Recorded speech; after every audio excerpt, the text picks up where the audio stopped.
Okay, here we go. We're back with another episode of Bumper to Bumper, and what better way to start this next episode of Bumper to Bumper than actually, I'm in traffic already. I am on the 405 freeway driving to get this podcast going, and I'm in traffic. This was the initial idea of the podcast. We initially wanted it to be in bumper to bumper traffic, going to run errands, pick people up. It's morphed into this awesome interview show, and I'm your host, Chris Candy. I don't know what I'm doing. I'm your host, Chris Candy. Welcome to another one. It's a happy Monday for you in the Vortex. This is a freaking awesome episode. We have a very old and dear friend of mine who I'm so proud to know. He's a family member, and he is also a very talented actor on the stage and screen. We have the lovely Chris Sullivan. Chris has been in Marvel movies. Chris is on a show called This Is Us. Chris is an amazing singer with his wife. They have an awesome musical act. We're going to talk about creativity today. We're going to get into all kinds of things, creativity, because this guy oozes creativity. I love him. I'm happy to have him on the show, but he's going to have to wait a little bit because I am in bumper-to-bumper traffic. Isn't that fun? But it is not a podcast without the amazing Rick Darge. So let's call him up right now. Let's get him going. Let's get him on the pod. Hello, Chris Candy. Oh my God, it is Rick. I feel like it's been a while since I've talked to you on the pod. You called me and I was parked. I wasn't even driving. It was cheating. What's going on here? Yeah, I'm in my garage and I'm backing out. I wanted to not waste fuel. I'm trying to save Mother Earth. You know? I see what you're doing. I'm just looking. Yeah. Oh, dude, my bad. My pods are charged, fully charged. Got Wim Hof on the charge. How nice. are you? How are you? I'm good. I've got a bit of a problem right now. What's wrong? My garage door won't close because the sunshine is hitting it. Yeah, you're gonna have to give me a second here. Are you? You talk about your. Are you? Dude, stuck? we're having this is a bad start. Are we having a bad start? This is a bad start, but you know what? We're gonna keep it. I'm not stuck. I just need to get out of my car to just talk about yourself. Talk about what. So I think that Rick. Okay, I've got an idea for even better pyramid scheme than Rick has. I need you to send in to me, just Chris Candy. I need you to send $15, and when you get $15 sent my way, you can Venmo me. I figure you can put two and two together, figure out what my Venmo is. Venmo me $15, and what that's going to get you is a peace of mind that you've never had before in your entire life. And I'm just joking. But seriously, send me $15 because this pyramid scheme is going to make you feel like $1 million. I'm going to turn 15 into $1 million for you, but it's not going to be actual money. It's going to be a sensational money that you feel in your body that trickles down. I'm joking. No. I just think it's funny if when we are doing this podcast that the one person has to talk, that they're always pitching a pyramid scheme. Because I didn't know that Rick was doing that on the last one, and he was doing it. And are you all right? All right, that's enough. I just having a hard start today. Why are you having a hard start? I broke my garage door clicker. It fell out of my car, and it fell like 12 inches, 1 foot, and now it doesn't work. Okay. And I just whatever. It doesn't matter. So I've been listening to a lot of the podcasts. I don't care about your problems. Well, thanks, Chris. You're welcome. I've been listening to a lot of us talking. We say so much. It's hysterical. Yeah. I love it. I don't care. This is us. There it is. You know, yeah, this is who we are. This is us. This is us. I love This Is Us. People were telling me to watch it, and I was like, okay, I'm gonna give this a shot, and then I was hooked. I've only seen season 1, but every episode I'm fucking crying because it's so a really great sad. Show. No, it's great, and I'm really excited about getting Chris on the show today. Yeah, I was two Chris's. Two Chris's. You could call him Sully if you want to. Sully. Sully is a nickname that he's had. Because his name's Chris Sullivan. It's no relation to Monsters Inc. Is it? No, it's not any relation. His name is Chris Sullivan. Sully is Okay. his nickname. Chris went to college with my sister Jen. They were in the same grade together, same class. They went to Loyola Marymount. They went to Loyola Marymount, and and Jen is married to my brother-in-law and Chris's brother Brian. So it is going to be a family affair today on the podcast, on the Okay, I didn't cast know in that. the Vortex. But before we get into all this Sullivan stuff, I want to know how you are doing. You're having a rough start. I was joking. That was a rough start. You know, I heard about your pyramid scheme because I still have the Apple EarPod in, and so very funny. You took my joke because you're not original, and I've got the original jokes. You take them from me. I've been good. Okay. If it's funny in the Vortex. It's been a couple of weeks since we did a podcast, but Yes. to the listening audience, you know, they didn't see the gap because when we started this podcast, we were like every episode we'd be about 4 weeks out, but we're closing that gap right now. It's catching up. Because now we're about 8 or 9 days. We're about 10 days delayed, which is big for us. So, you know, we gotta start bankrolling some of the podcasts because you and I are busy guys, and we go on jobs, and you were just in Canada, and now Very you're going busy. to India to go do some music video, and yeah, you're constantly flying out. You probably got 45 weddings you're gonna go to this year. Okay, just And you take it easy, you know, with my that's all wedding. you do. You're just perpetual wedding guy. Everyone's getting married in your friend group. They're getting divorced and No. married and remarried and married a third time and a fifth time. I don't think I have any divorce, but I have a lot of marriage. But I hope none of them get divorced. But let's just say there's statistics out there in the world. There should be like a ceremony for divorce. If we're going to do a ceremony for a wedding, they should do a ceremony for divorce. And it's when you get together and it's just a giant food fight. And Yeah. then you And get then to at the watch very your end- ex. At the end, you shake your ex's hand and you say, "Thank you so much," and moving on with my life. I was going to say at the end, like the ex gets to watch you take someone else and go bang them, and you vice versa. You know, there's a mutual banging Right. going on. Okay, I Double like bang. that. Yeah. Yeah, that and then sounds it's just great. like there's a lot of pain, but then you're done with it, you know. Yes. And then there's no alimony, there's no money, there's no lawyers. You kill a lawyer, you bring a couple lawyers and you chop their heads off. God, That's part of Rick, the ceremony. Rick, why are What? you getting so negative? This is. I'm not- yeah, you're just. You know, this is too much. I'm not being negative. Yeah, you're What being. let me guess. You got a friend who's a lawyer, and you're afraid that I'm going to offend them. It might be an Australian lawyer. Hello, mate. Let me represent you, I will. I'm the negative charge. You're the positive charge. That's why this works. Yes, this is why this works.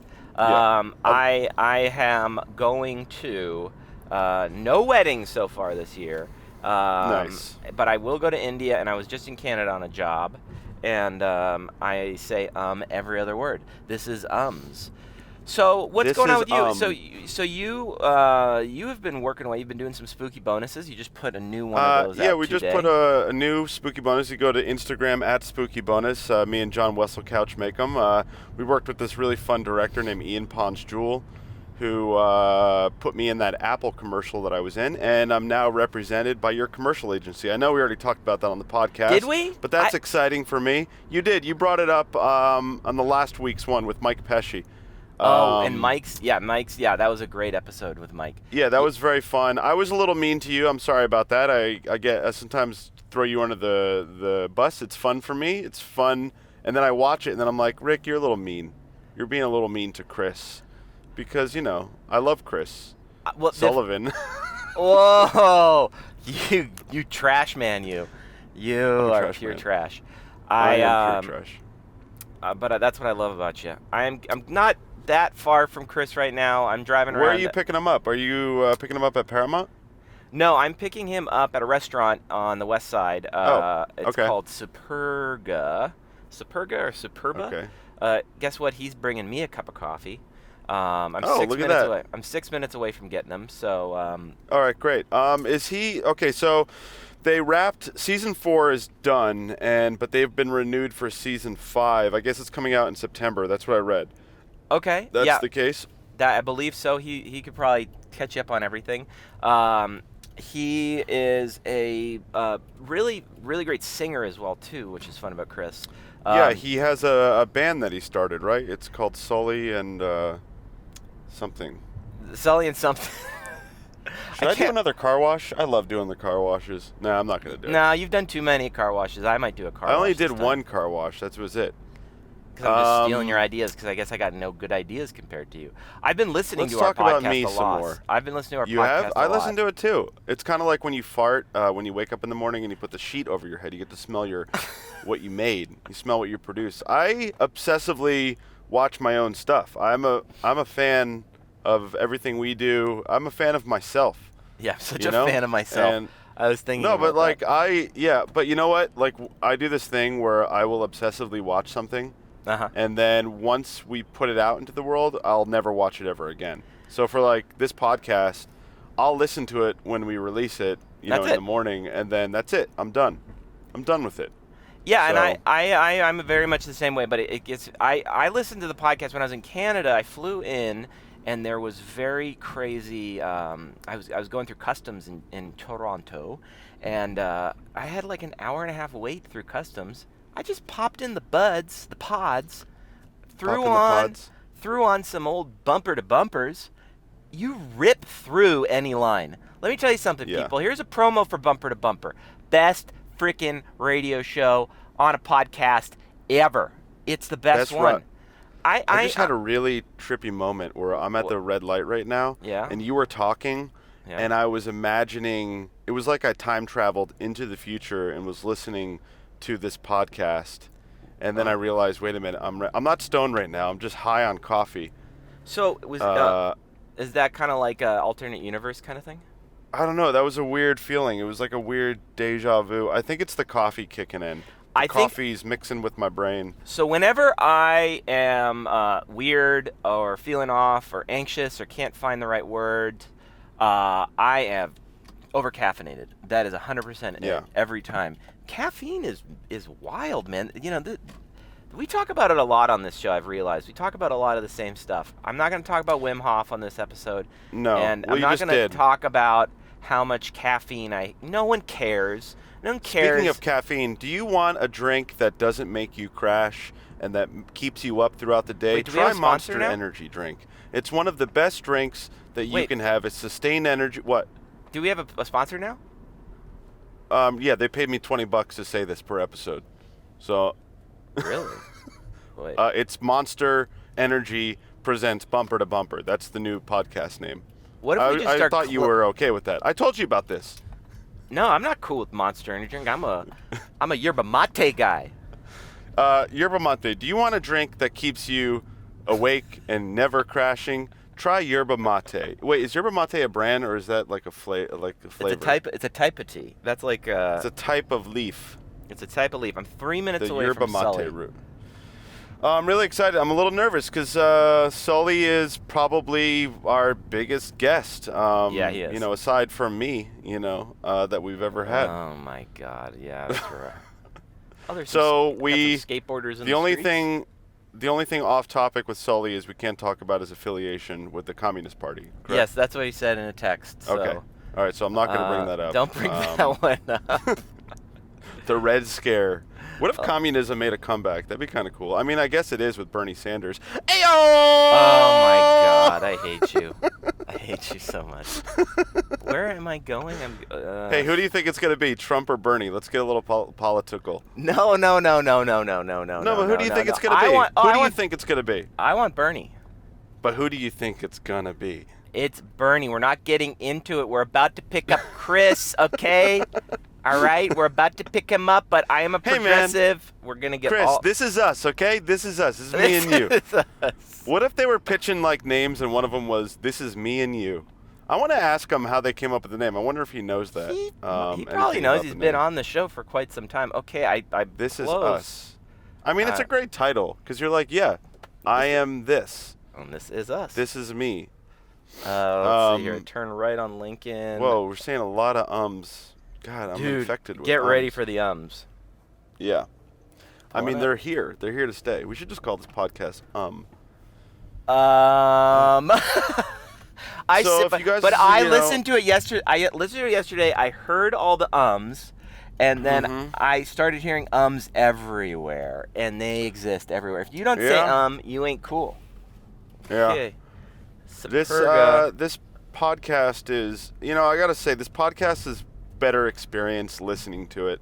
It's hard to watch it. Our views aren't as high as they should be, because who's gonna sit there and watch two guys in a car GoPro for an hour and a half? I mean, kudos and thumbs up to the one guy that's watching it every week, but I think podcasts are meant to be listened to. That's not to say that we're gonna stop recording it. We gotta do the Whoa, video. Rick, it's what's going on? I thought we were gonna buy our houses off of the monetization. No, we are. We're gonna buy our houses off of Monster Energy Drink sponsoring us. Look, if Monster was like, I'm gonna give you boys $500,000 a year to drink our Monster drink. Talk about Monster. Every time I say Monster, I get $50 in my bank account. Okay, here he is. He's in we're going to a coffee shop. All right. Skateboarder. Get in there. I'll pull in. I'm pulling into him. You're pulling in. Here we go. Skateboarder guy. He's getting in Get in the thing. We need to have a music transition. Maybe whenever yeah. Like it's like dun dun dun dun. I think we should do it on this one. Yeah, let's do it on this one. Let's do it on this Maybe one. we should do that every time. Well, so let's boom. We're gonna bring back here the comes, music, ladies and now. gentlemen. And this is it coming in. This is our good music's friend. back. Here is Chris Sullivan getting in the car. Good to see you. Here you go. Here's this, and then Hello. Here's your coffee. Oh, thank you wait. so much. And then let me. We always get our guests to buy the coffee. This black denim jacket. Thank you. Wow. I shrunk. Wonderful. And I thought if it's a little too small for me, it might be just right for you. Perfect It's for Chris. perfect. We'll try it on later. Here, this is for you. Okay. Dialing then, in can right you hear now. Rick in there? Hey, Rick, Chris. hey, how are you? How are you, man? Perfect. Thank you so much for being on our podcast. Hey, my pleasure. This is Yeah, we appreciate it very much. So here we go. All right, we're off in. We're to the locked and races. loaded. Thank you for the coffee so much. You're This welcome. is- They make good coffee here at Superga? Superba. Superba. Yeah, food and bread. Where on the west side are you guys? Because you got to be specific. What part of town? Now listen, we are in a prime spot for some bumper to bumper conversation, because we are on beautiful. Lincoln Boulevard. Yeah, we're about to. The worst.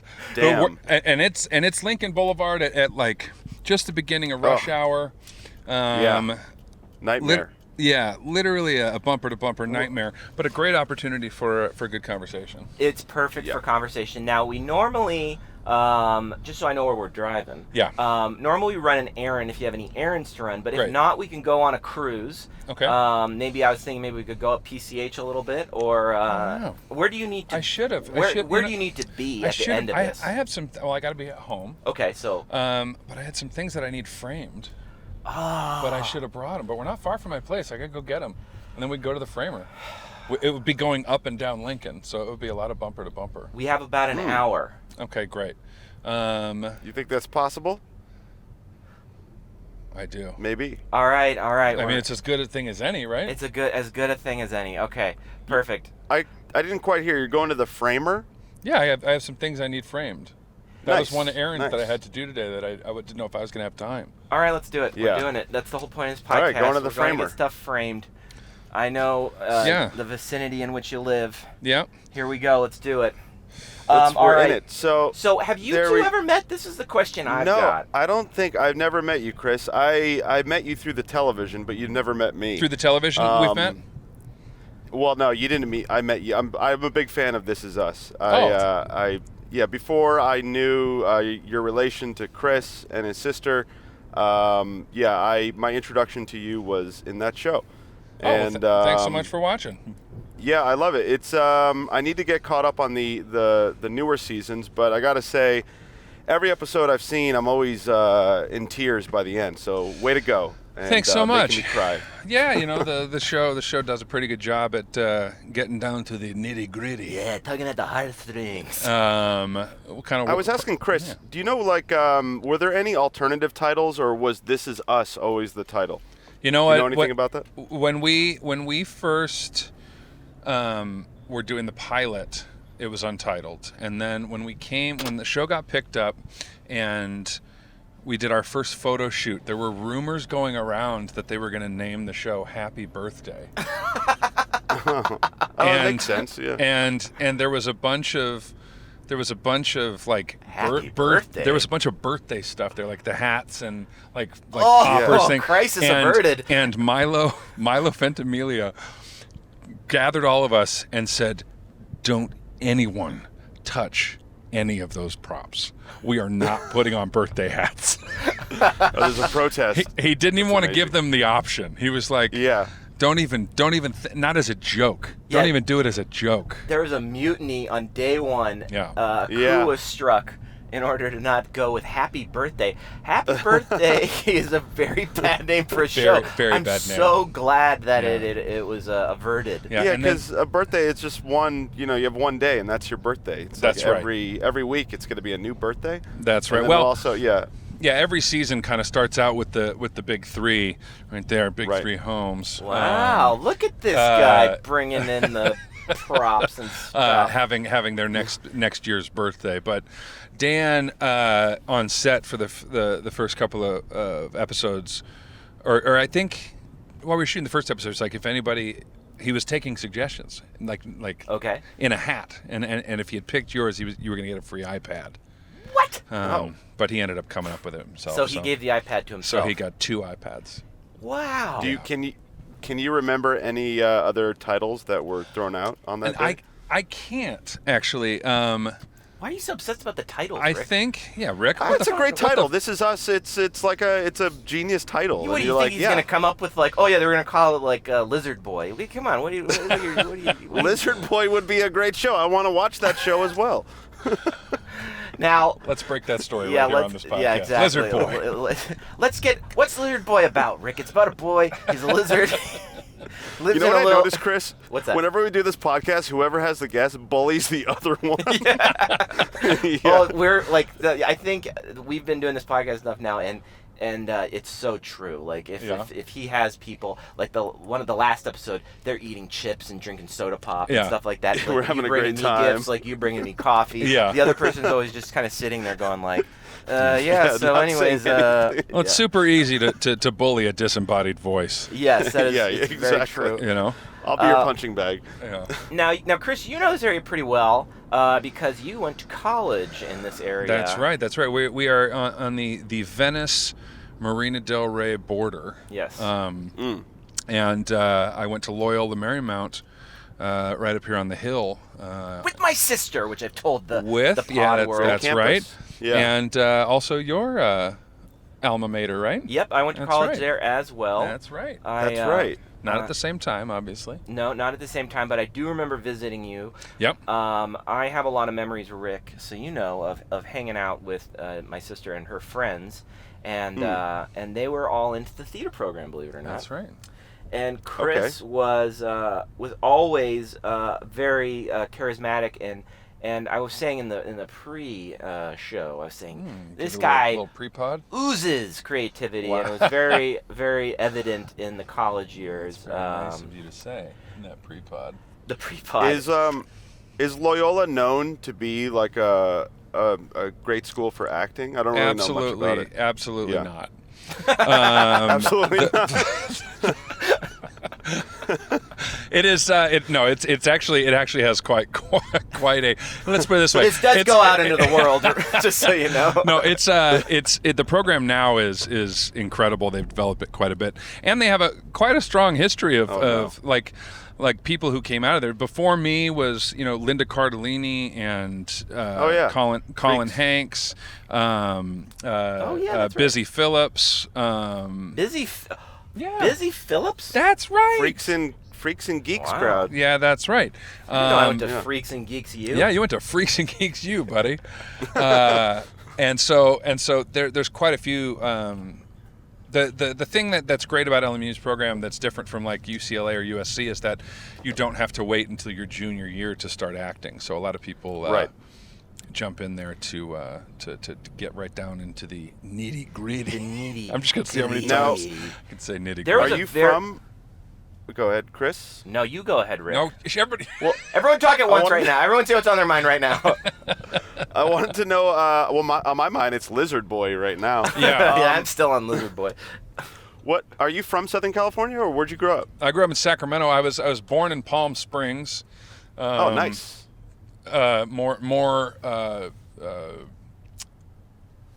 More accurately, Indio, California, where the Okay. Coachella Festival is now held. Yes. Wasn't that Yes. hip when I was living there? No.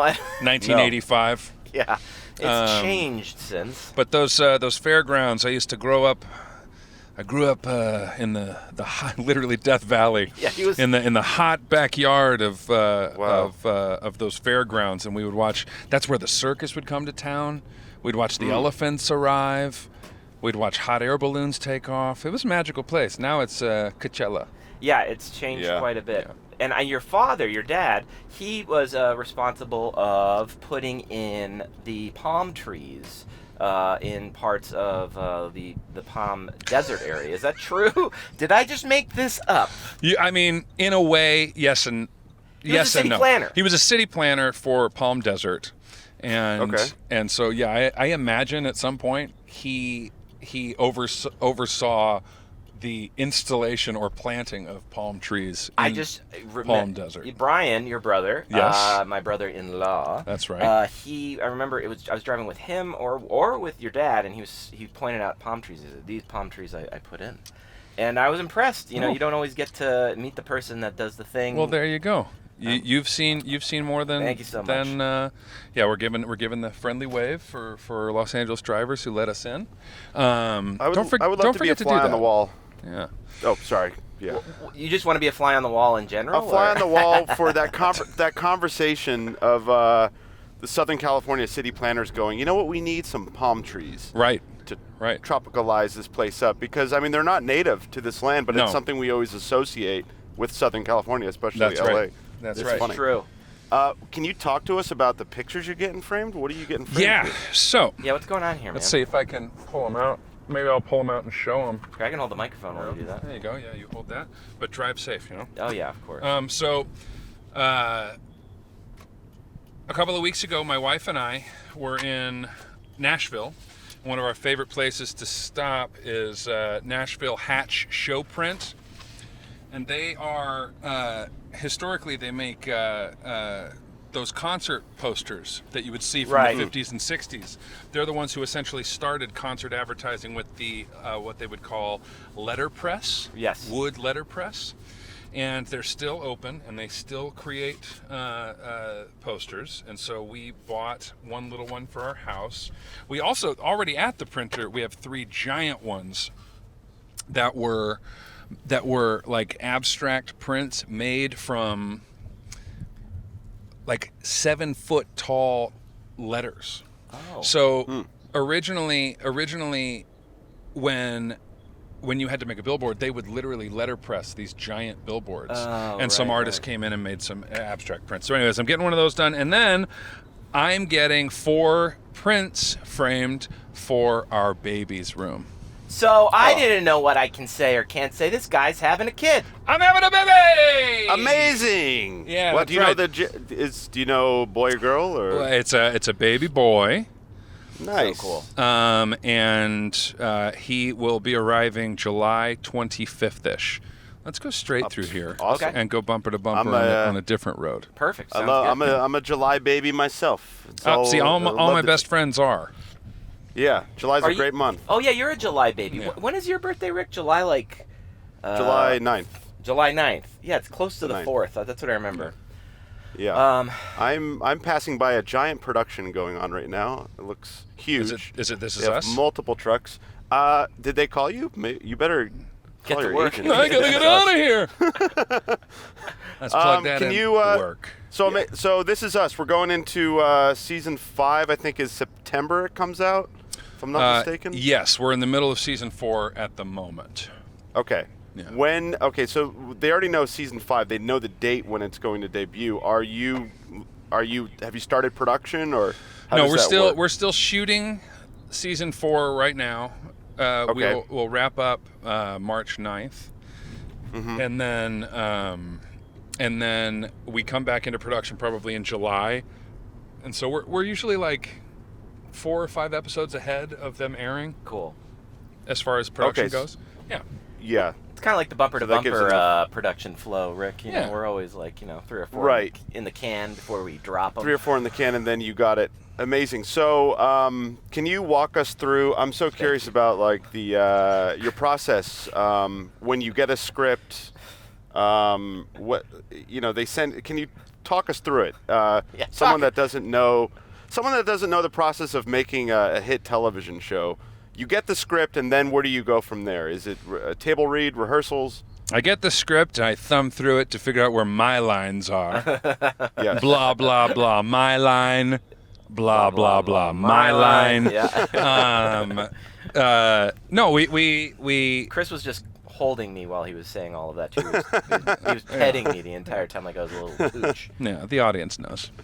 But that fly on the wall... Exactly. You are literally a fly on the wall, kind of. Yeah. In this, at this point, it's very different. It's kind of autopilot's not the right word, but the show is kind of self-propelled, and the characters are kind of ingrained in us. So the choices come pretty easily.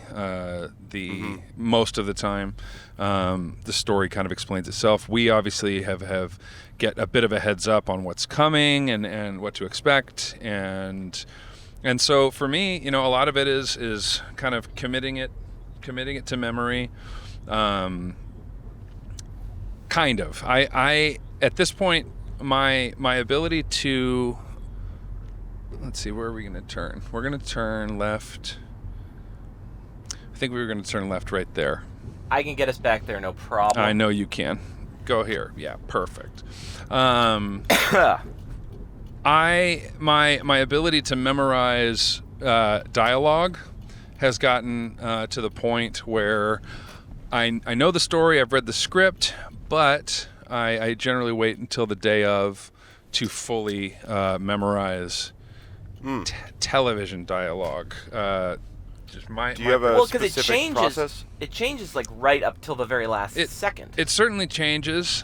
It also kind of waiting until the last minute, since I'm able to work that way, since my brain kind of functions that way. Yes. I'm able to maintain a bit of flexibility and spontaneity. Right. In the delivery of said lines. Now, if there's anything super heavy coming up or something super complicated, then I'm taking more time to prepare, and talking to writers and to our showrunners and to the other actors if there's something we need to discuss. But yeah, the show right now is in a good place of kind of self-propulsion. Right. Mm. Now, yeah, because Oh, go ahead, Rick. Yeah. You go ahead, Chris. Well, no, I've always known this about Chris. Before you were doing all that, you were doing a lot of theater. That's right. You were doing Broadway, and the first show you got out of college was called Defending the Caveman. That's right. A Broadway one-man show. And I saw Chris perform this in Chicago. That's right. And I was fucking blown away. Really? F-bomb. Yeah, because I could not believe you memorized that much. That process, that show is what kind of expanded my ability to memorize. Leading up to that show, they paid 2 actors. We thought we were being pitted against each other. They ended up hiring us both. Interesting. They paid us each $5,000 just to memorize the show. Rick, this is like a 2-hour, or how long was it? Hour and 45, 85 pages. That you have to know no other actors. It's just Chris on stage. So how much are you rehearsing this to like lodge it into your brain? What's your process like for memorizing that much dialogue? My process at that point involved getting the key to the little theater at LMU. I remember this story. Yeah. Stopping by 7-Eleven on the way there every morning, picking up Gatorade, snacks, food, whatever, and then walking in circles, talking to myself for the first half of the day. And I would take it in 5-page chunks. I'd memorize pages 1 through 5, drill. then add 5 through 10, then add Yeah. 10 through 15.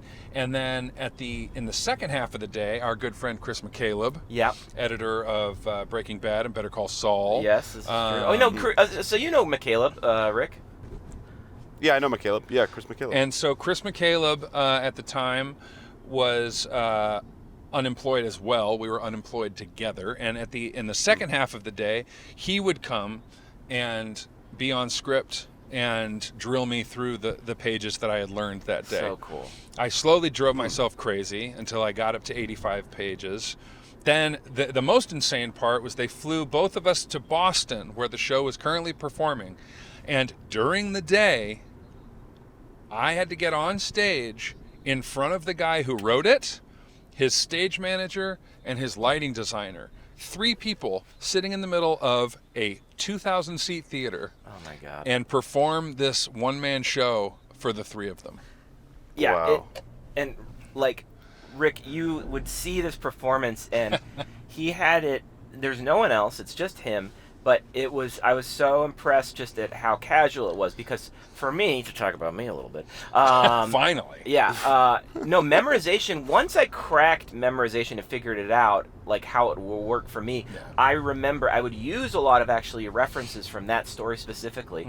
And then and it opens up so much in regards to having choices and having fun, but it's insane the amount of work on my end and from what you had to do with defending the Caveman in memorization. Just Yeah. that's the meat and potatoes of the whole thing. Yeah, it's a muscle. You know, it's Yeah. it's the more you do it, the bigger capacity for holding information you have. And by the time you saw it, I'd probably done the show 500-600 times. Yeah. And Wow. And so in Chicago, it was at the height of my my casualness. 1, probably 2, my lack of caring. Yeah, right, right. Like my ability to literally do the show at certain points and be thinking about something else for 15 minutes. Oh my God. And come back That's crazy. to the show Yeah. and really freak out. Like, oh my God. What? You know when you drive home and you zone out and you're like, how did I get home? Yeah, yeah. Kind of like that. Well, I always knew from those experiences and seeing you'd done multiple other plays, Broadway stuff since then, I knew when you got to LA, whenever that was going to be, you were going to like just destroy or succeed is another way to put it. Because you got here and you had started booking really great shows. And then I remember when you got This Is Us, you were here to audition for a little movie called Guardians of the Galaxy. That's right. Oh, I And never heard of that. He's in a freaking Marvel movie, okay? This guy came in and just like, he's like, okay, I'm going to take the Marvel movie and I'm going to take the big network show. Boom, boom. And I was always attributing that to, I just knew your skill set was so awesome and you had an awesome balance of the creative, which is, I want to get into a little more, but you had the technical down like no problem. Oh, thank you, You sir. were going to come in and do great. Thank you so much. And where did that greatness go? Pull over! How did you make the transition from? Because I imagine like coming through theater and doing this play, you were probably so far ahead in terms of like training with other actors. There's so many actors in this town. Oh, we lost you. How, So far how ahead. did you make Hold that on. transition So from far theater ahead to film and television? Or was it Oh, seamless? from theater to Was it- television. I mean, it wasn't terribly. I mean, I guess it was. You know, yeah, it was seamless. What had happened was I was doing theater in. Yeah, we'll go right here. Okay. I believe. Nope, right on Pico. Pico, okay. I was doing theater.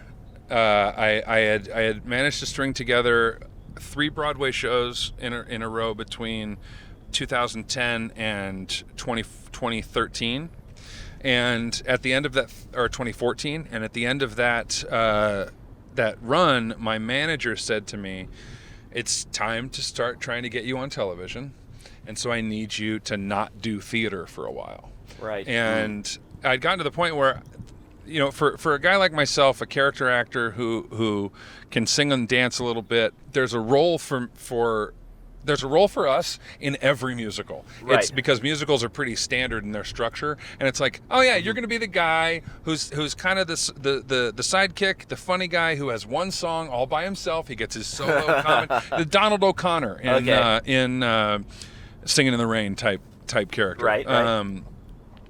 And so they asked me to not accept any more offers or not audition for those things, and my manager said, you just have to give me some time, because theater takes up so much time. That I did that, and within a couple of months he had gotten me an audition for a TV show called The Knick on God, I forgot what the on Cinemax that was directed by Steven Soderbergh. Thanks, man. Right. So I went from Broadway to Soderbergh. Yeah. Now, explain. Because I remember you've told me this story before too. But the Soderbergh experience sounded so lovely. Yeah, I mean, I learned so much on that set that is completely not applicable to any other set, because he is so unique in the way that he works. Was he shooting that show? Yeah, he operates his own camera. Cool. He edits everything himself. He literally would get his editorial assistant would be taking takes throughout the day, loading them onto a hard drive, so that when we wrapped, he would get handed a hard drive in his car, and he would sit in the back seat, and for the hour or whatever it took him to get home, he would edit the day's scenes on his laptop and be done by the time he got home. That's amazing. That's amazing. With there's music there's momentum and everything there. Yeah, that's incredible. And there's something to be said about that. Yeah, it's one of those shows where what you are seeing is a singular vision of a single artist. There is there's nothing lost in translation. He shot it exactly the way he wanted. He edited it exactly the way he wanted. Yeah. Everybody showed up. The only thing he said, before we started production on the first season, was he literally took us each in like duos essentially, and had private meetings with us, and was like, listen, be ready. I move fast. Yeah. And we are going to move fast. So if you need to pin your lines to your scene partner's chest, then do that. But just be ready. That's where we're going right there. So a U-turn whenever you're ready. Perfect. What was your process like preparing for that role? Did you do a lot of research? Did you spend time in Ireland? So the role was the role of Tom Cleary, and he was an Irish immigrant, essentially a horseman. But what horsemen were used for in those days, what the hospitals were for ambulances, emergency medical services, and it was literally horse-drawn carts. And so I played this kind of brute of an Irishman. Right. And being a brute of an Irishman myself, the Irish accent was something I had always practiced, always something I'd messed around with. Yeah. Something I'd done a couple of times before in small theater things. And so when that audition came up, there was no more work that needed to be done. I was ready. I knew exactly how I wanted. Yeah. I knew exactly how I wanted to play it. It was just one of those perfect storms of preparedness meeting opportunity. Now, do you have that moment? Luck. Do you have that moment as an actor where you get sent a script and you're just like, "This is me. This is completely who I am. This was need definitely this." one of those. Yeah. Yeah, it very much matched your personality for sure. Yeah. Now, did you have the same thing all with the questions? Okay. We are getting close to the. Take a little intermission. We're going to keep talking. Rick and I are going to keep talking on the podcast. Yeah. But this won't take me any time at all. I'm going to do a little shout out to my frame guy. Yeah, absolutely. Reclaimed Frame. Okay. On Pico Boulevard. Great. Top-notch, gentlemen. This is going to take me no time at all because we speak a common language of framing. I love it. Here, hold this. I'll be right back. Hold this. Awesome. And we're now on the intermission part of Bumper to there we Bumper. go. This is going great. This is going great, Rick. You're doing great. I just want to give you wonderful episode. This is a wonderful episode. Started a little bumpy, but it's okay. Now we're in it. We're grooving. We're flying. We're going. We're soaring. We're soaring through Santa Monica. I have to say, he's an amazing guy. Really, really kind soul. Great family. Love his brother. And now he's going to be a new dad. He's going to be a new dad. It's exciting stuff, and he's one of those people, as we're talking to him, that I'm just going, I forgot he was done all of these awesome shows. I want to get into a little bit of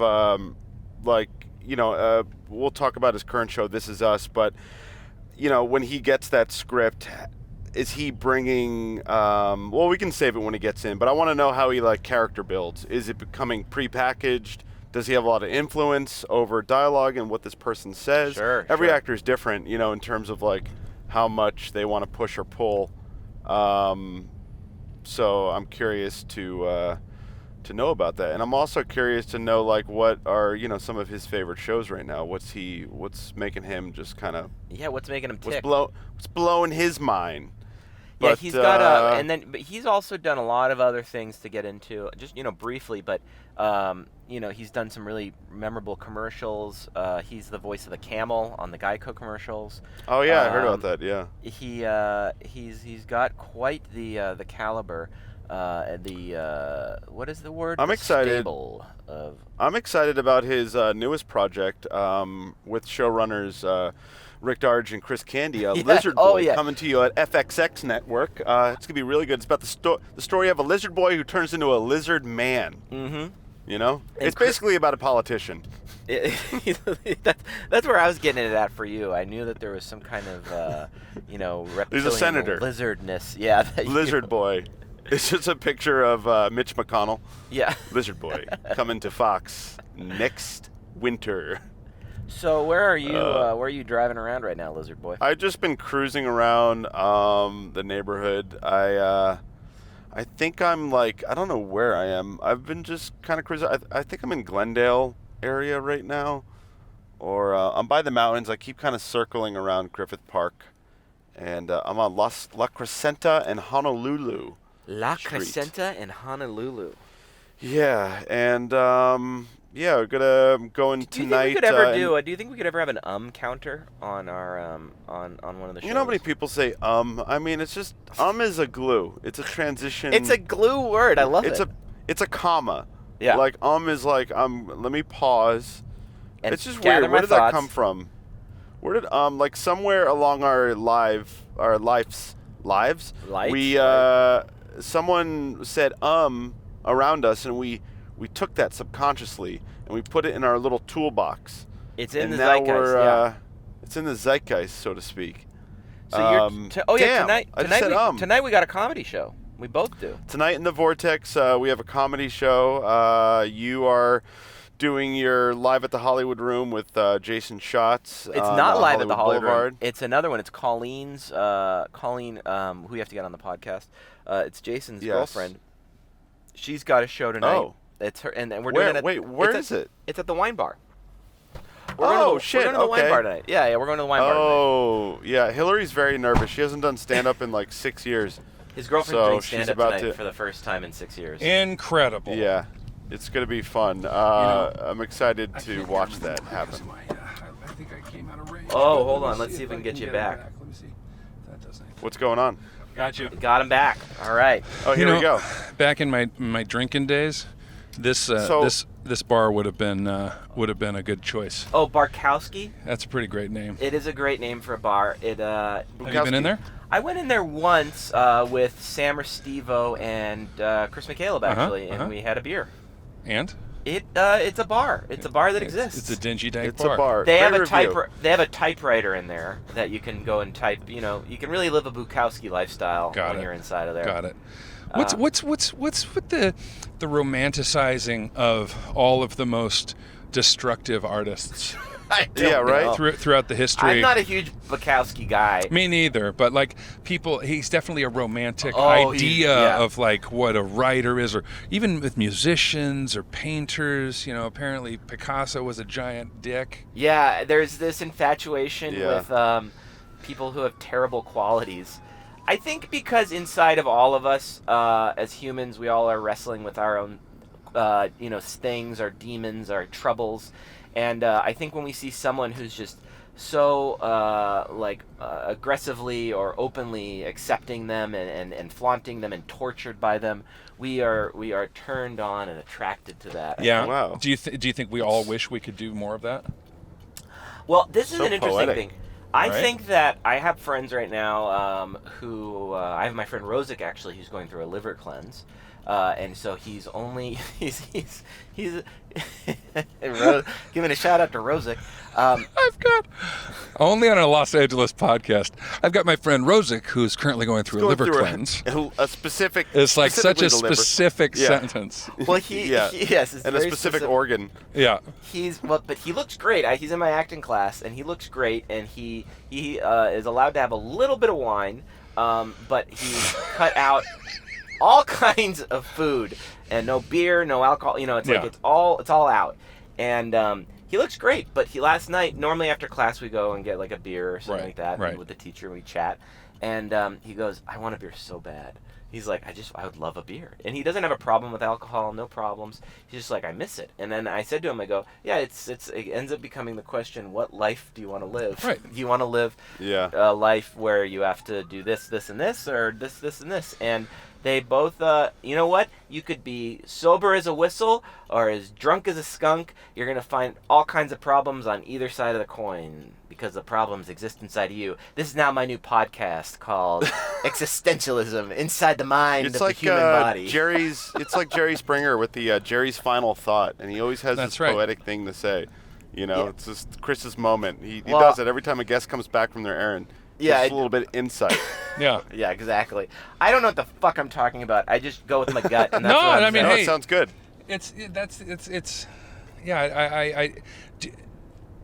I think sometimes we think that we can't be creative without our darkness. Yes, that is Oh true. yeah, no, yeah. And it's a it balance, certainly is you know? helpful, right? But the balance, yeah. What are you willing to Yeah, you gotta- sacrifice? Got to have the both of it. What I just watched that movie, Honey Boy, which is amazing. Shia LaBeouf. I don't know if you guys have seen it, but I haven't seen it yet. I It's didn't on the list. see it. No. This isn't giving anything away. You can watch it on Amazon Prime, but the Shia character is in therapy, and he doesn't want to get better because the darkness of his life has played such an important role in Sure. who he's become and the roles he's gotten. And it was so fascinating to me to see that character hold on to that trauma as if that was the reason why he was brilliant. And Right. I highly recommend the movie. It's a tearjerker. I cry in everything, okay? Fun fact Yeah? about me, I don't No, cry in real life. I've heard me in a that movie one's theater, a rough I'm one. crying. Yeah, it was rough. It's there's a lot of daddy issues in that come out, and Sure. his dad wasn't the best guy, but on the flip side, his dad kind of made him who he became. And I wanted to ask Sure. you when you were gone, And- but oh, go ahead. No, you go ahead. He had a big thing he was gonna say. What were you Oh, gonna I was say? Well, I gesturing. wanted- That's the thing about life, right? Like all the balance. The balance exists, and I've seen it more recently with all my friends and in my own life than ever before. That like The balance exists. the great joy of life exists at the same time they as the great suffering and the great pain. They all Yeah. Yes. kind of take up the same space, and both are true, and both have to be acknowledged because Yeah. exactly, he had a Yeah. shitty fucking childhood, but also he wouldn't be the person he is today without it. Yeah, Yes. that made him fight for it, and the yin and the yang, the shadow and the light, they all kind of come together, and Yeah. there's not one isn't better than the other. They make up who we are. Yeah. And I wanted to ask you, while you were gone, I was wondering, is there anything you're currently watching right now, on television that you're just like, this is the show, or what are you into right now? You know what? I just What do you- I just recently wrapped up, and I'm a little late to the finale because the show finished a while ago. But I just watched the finale to the show Transparent. I never Oh, yeah. watched that show.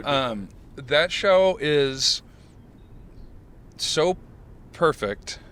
It is so important. I think it should be shown in schools. Okay. I think it is talking about the things that we should all be talking about right now, and the performances on it are just out of this world, top to bottom, front to back. Everyone on that show I'm just in love with, because of this show. And so, if you haven't seen it, I highly recommend it. All right, that's one for my list. What have you been watching, Rick? What have you been getting into? Have you seen Transparent? What have I been watching? I just started this Netflix documentary called Oh, The Family. Oh, The Family. Oh, the documentary? Yeah, I've just started it. I haven't even finished the first episode, but it's apparently about this highly Christian, secretive group in D.C. that has a lot of influence over the political elections, and that's all I can say about it right now because I just literally just got into it. But it looks fascinating, and it's stylistically done in a very cool way.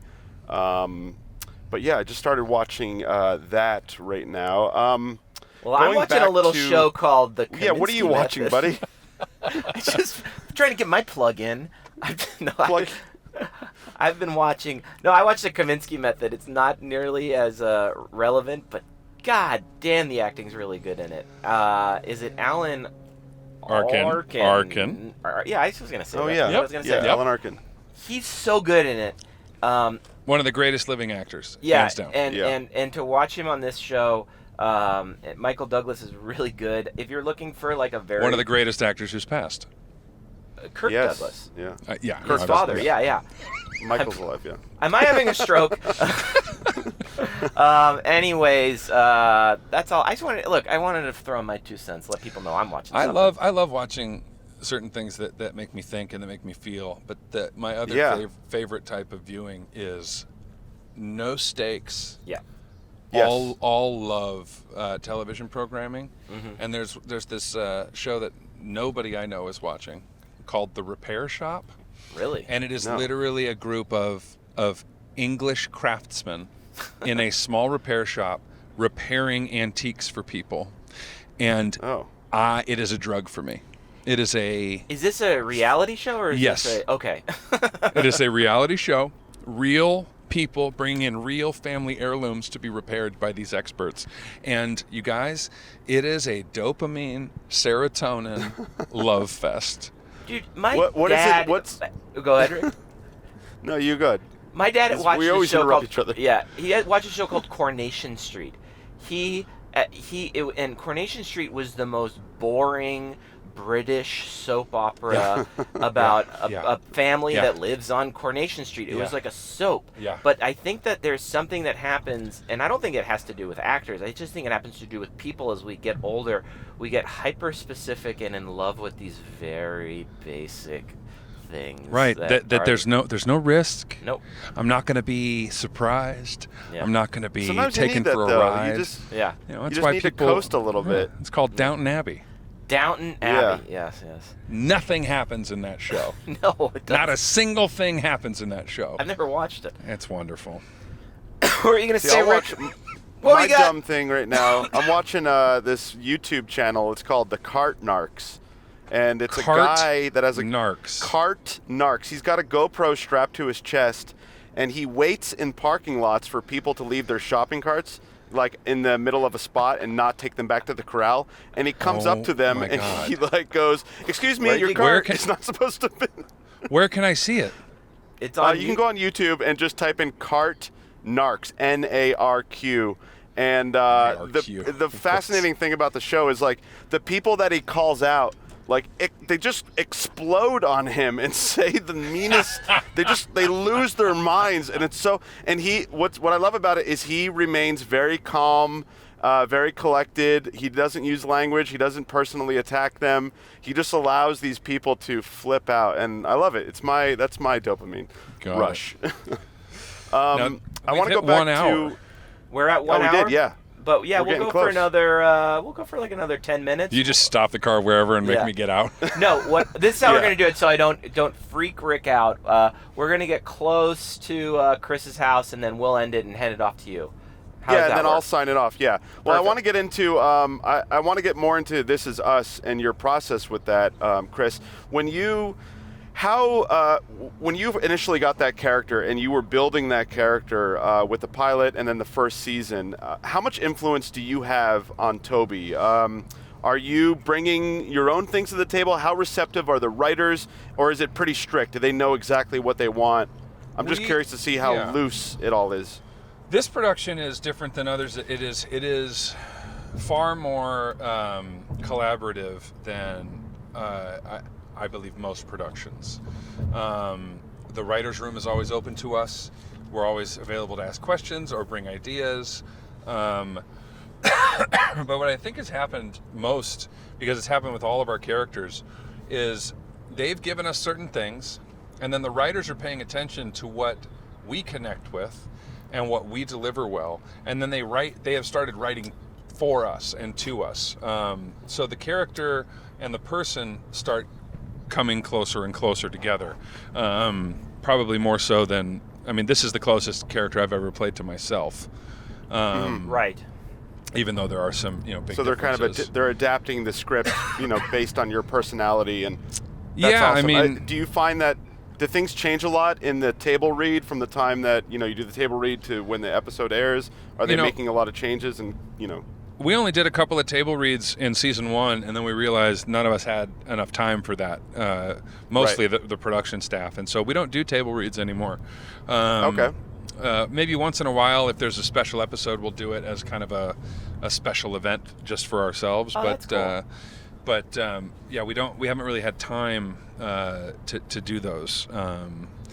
So yeah, the process. But Dan, our creator Dan Fogelman will take time to pull us aside and let us know where storylines are going, ask us questions. I've been able to text him and the showrunners, Isaac and Elizabeth, anytime to be like, hey, in this scene, blah blah blah. So Right. it's really pretty open. Which, I haven't been involved in too many shows or any shows like this. The Knick is the closest thing, and obviously that was so unique. It's hard to compare the two, but as I share these stories with other people, I am told it is a very unique experience. Yeah, well, when I auditioned for This Is Us, and I what was that like? went into the room, they were very, they were open to me making sure I got my lines correct. Yeah? And, And did you? I got them so correct. That's right, I you auditioned I auditioned twice for the show, and I'm still waiting on the call, but, no. Hey, you know what? Yeah. I know for a fact that they love you because I've talked to them about it. I know. No, I was. Chris is lovely. They're just waiting. one of the waiting best. on that right role, and I think what it will be is hopefully at some point we'll meet Toby's brother. Oh, that'd be so cool. Oh my God, yeah, I would love that.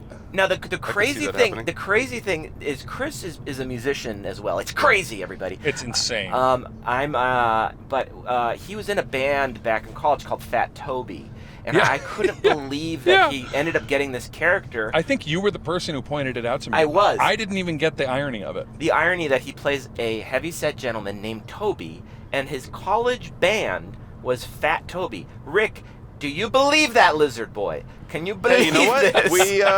We live in the Matrix, Time Yeah. is an illusion. So Time is a yeah, I flat believe circle. it. I believe we live in this is a weird place. It's a fascinating land we live in. One of my earliest Things like this. One Go of my ahead. earliest memories of Chris Candy, is going to.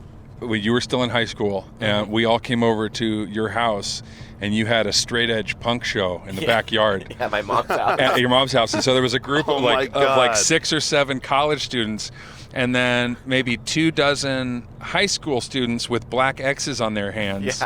Yeah. Listening to live punk bands Yeah, I remember. in the backyard. That Wait a is minute. Hold the phone, Chris. You were a straight edge guy? Yeah, I was straight edge. Oh my God, this makes so much sense. No, it Wow. doesn't. It doesn't make any Wait, sense. why does it make sense, Rick? I don't know, because I've known Chris for 10 years. I could see you being a straight edge guy in high school. Yeah. It Well, just I'll- makes sense to me. It clicks. was I was so into music in high school, and then if you want to actually be really rebellious when you're in high school and like counter, Yeah.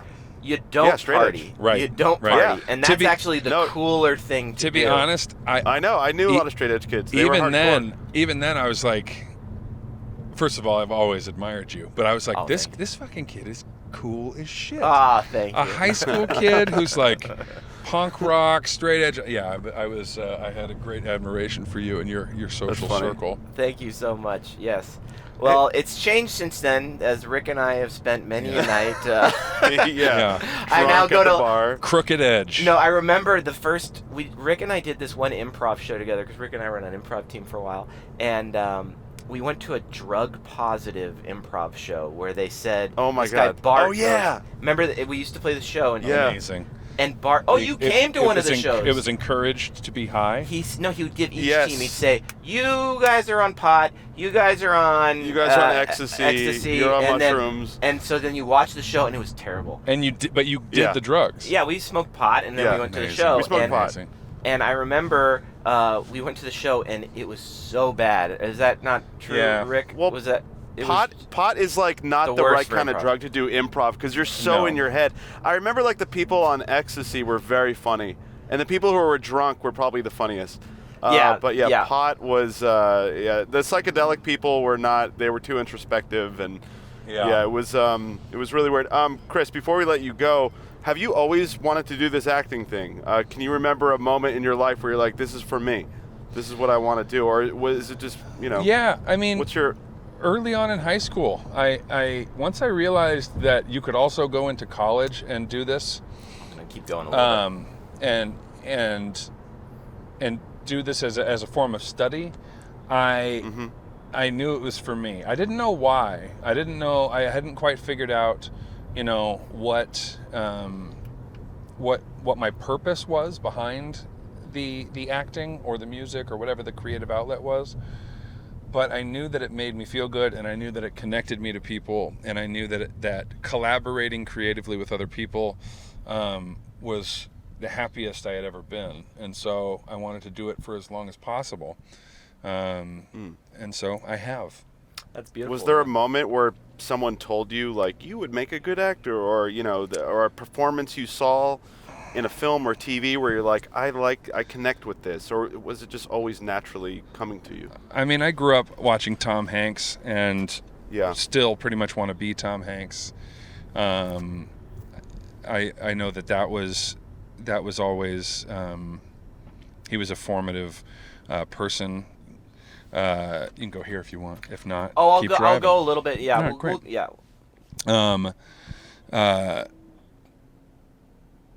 But I don't know.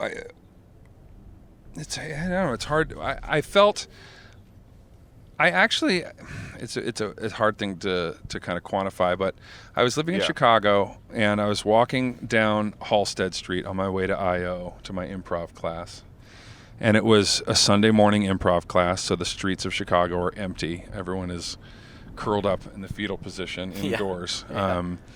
And it was kind of rainy, and I was walking down the street, and I don't know what happened. Literally the clouds parted. And when you can see the rays of sunshine coming through? Right.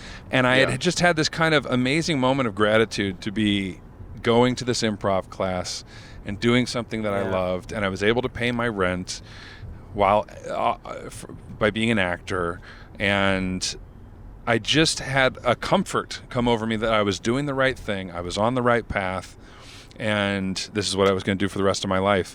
And so it was That's beautiful. it was kind of it was a really interesting moment of being alone with myself and Yeah. the city of Chicago That's cool. that birthed us as creatives. The home of improv. That's right. So wait, real quick, you went to you were in Chicago. Did you go there after Loyola and spend some time? Well, that Okay. Defending the Caveman show, I toured around a bunch, and then Got I it. ended in Chicago doing like a 14-month run of the show at a smaller Wow. theater there, which is where Chris saw it. That's right. And then after that show was done, I was like, I'm staying here in Chicago. I love Chicago. And then I did 6 years Yeah. of theater there, and loved every minute of it. If you're a young creative Incredible. person and you're listening, Chicago is the town. It has every kind of creative outlet you could possibly want, and it's an affordable place to live, full of young creative people. So Yeah. that's my there opinion. you go. It's a beautiful And place. deep dish pizza, That's right. cake pizza. They got the big old Hey, deep dish. buddy. Well, Rick, let's do a quick rapid was, fire round. yeah. And then, Rapid fire. Rapid fire. Let's Yeah, do we a do- quick we rapid do a little fire, and then rapid I'll let you close it out. All right. Okay, Chris, here we go. This is dumb. Okay. Swamp or bayou? Bayou. Cactus or pine tree?